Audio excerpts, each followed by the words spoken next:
नमस्ते। आज के इस खास एक्सप्लेनर में आपका स्वागत है।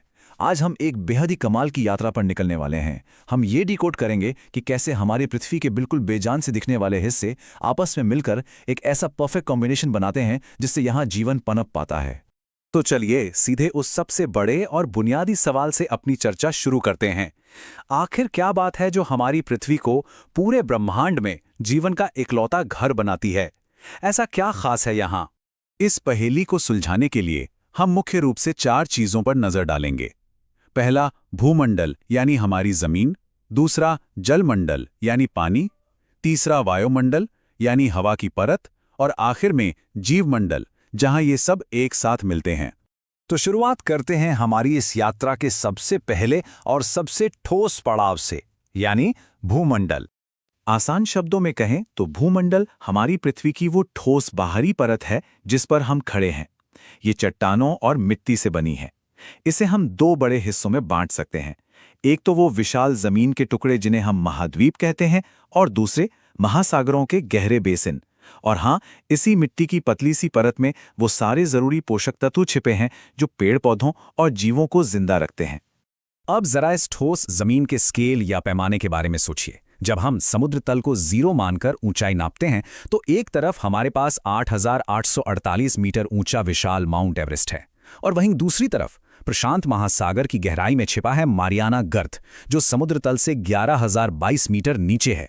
जरा कल्पना कीजिए, समंदर की गहराई दुनिया के सबसे ऊंचे पहाड़ की ऊंचाई से भी कहीं ज्यादा है ना? हैरान करने वाली बात। और अगर आप ध्यान से देखें तो ये दुनिया भर का पानी इन 7 विशाल महाद्वीपों को आपस में कैसे जोड़ता है। ये सारे महासागर एक दूसरे से जुड़े हुए हैं, जो हमारी इस जमीन की सीमाओं को एक खास आकार देते हैं। इन महाद्वीपों की विविधता भी अपने आप में कमाल है। देखिए, एशिया दुनिया का सबसे बड़ा महाद्वीप है जो जमीन का 1/3 हिस्सा घेरता है। फिर है अफ्रीका, जो इकलौता ऐसा महाद्वीप है जहां से कर्क, विषुवत और मकर तीनों रेखाएं गुजरती हैं। उत्तरी अमेरिका पनामा जल संधि के एक पतले से रास्ते के जरिए दक्षिण अमेरिका से जुड़ा है, जहां आपको दुनिया की सबसे लंबी पर्वत श्रृंखला एंडीज मिलेगी। इसके अलावा अंटार्कटिका की वो दूर-दराज की जमी हुई दुनिया है जहां भारत के मैत्री और भारती जैसे रिसर्च स्टेशन हैं। और हां, ऑस्ट्रेलिया भी, जो अपने आप में पूरा का पूरा द्वीपीय महाद्वीप है। चट्टानों और जमीन से अब थोड़ा ऊपर उठते हैं और जीवन के इस नुस्खे के दूसरे सबसे अहम हिस्से की बात करते हैं, जलमंडल यानी हमारा नीला ग्रह। पृथ्वी को नीला ग्रह क्यों कहा जाता है, ये तो हम सब जानते हैं।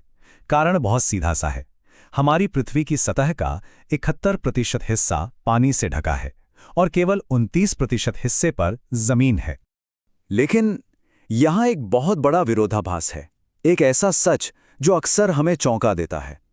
इतने नीले ग्रह पर रहने के बावजूद हमें पानी की कमी क्यों महसूस होती है? असलियत यह है कि इंसान और जमीन पर रहने वाले बाकी जीव पानी के एक बहुत ही छोटे से हिस्से पर निर्भर हैं। पृथ्वी का 97.5% से भी ज्यादा पानी महासागरों में है, जो इतना खारा है कि हम उसे सीधे इस्तेमाल नहीं कर सकते। हमारा पूरा जीवन सिर्फ बचे हुए 2.5% मीठे पानी पर टिका है। और मजे की बात यह है कि इसका भी एक बहुत बड़ा हिस्सा ग्लेशियरों और बर्फ की चादरों में जमा हुआ है। फिर भी ये खारे पानी के विशाल महासागर कभी शांत नहीं रहते। लहरें, ज्वार भाटा और समुद्री धाराएं हमेशा चलते रहते हैं। ये 5 प्रमुख महासागर आपस में जुड़े हैं। प्रशांत महासागर सबसे बड़ा और लगभग गोल है। इस आकार का अटलांटिक महासागर वैश्विक व्यापार के लिए सबसे बिजी रहता है। और हिंद महासागर ये दुनिया का इकलौता ऐसा महासागर है जिसका नाम किसी देश यानी भारत के नाम पर रखा गया है। अब जमीन और पानी से आगे बढ़कर चलते हैं आसमान की तरफ। देखते हैं हमारा तीसरा अहम घटक, वायुमंडल। कल्पना कीजिए कि हमारी पृथ्वी ने चारों ओर से गैस की एक चादर ओढ़ी हुई है। यही हमारा वायुमंडल है। 1600 किलोमीटर मोटी एक अदृश्य सी ढाल।